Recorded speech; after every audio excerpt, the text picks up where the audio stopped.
Good evening, everyone, and thank you for being here. My name is Mariah Min, and I'm a postdoctoral fellow affiliated with the Cogut, the Department of English, and the Program in Medieval Studies. My research and teaching center around the literary output of Britain and interlinked cultural regions from about the 9th century to the 15th. The conversations that I'm currently having with this archive have to do with the concept of literary character, in specific with the question, what goes into the making of a character? And further, what goes into the making of certain figures of the human in contemporary sociopolitical discourse? Throughout the history of character as a literary critical concept, it has persistently been associated with human psychology. Scholars have credited Shakespeare for inventing modernity by portraying characters with psychological depth. Scholars have pronounced that character does not exist because human beings don't possess coherent psychologies to begin with. My work intervenes to shake loose this sedimented association by drawing attention to medieval characters who are uniquely situated to highlight how literary character is a constructed object that performs the work of the text alongside its other formal elements. This is because medieval literature is heavily genre conscious in that it answers to the conventions of the forms among which it is positioned rather than to the demands of mimetic realism.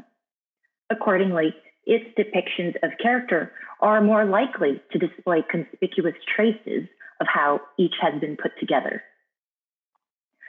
This mediated quality of character is not solely a medieval trait. Even realist portrayals of human psychology are portrayals that come to us through intervening literary layers.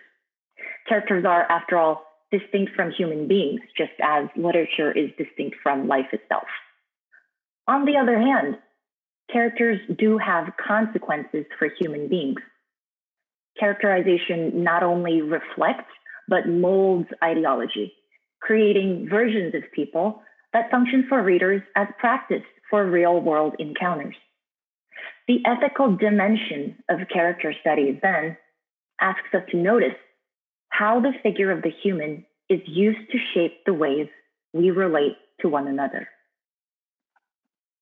Here is a parting example to leave you with to illustrate how contemporary issues can intersect with the lessons of medieval character. In the liberal rhetoric defining the United States as a nation of immigrants, the character of an American is defined as an immigrant. But this rhetoric excludes Indigenous and many Black Americans whose mode of presence in the country does not result from immigration, but rather illustrates how dispossession and enslavement relocate bodies. The character of an American as an immigrant turns away from the examination of power structures that underlie the American national project, placing value instead on the promise of social mobility and harmonious coexistence. Using medieval character as a lens through which to read such moments provides the language to describe them, drawing connections among discrete situations to imbue them with more than epiphenomenal status.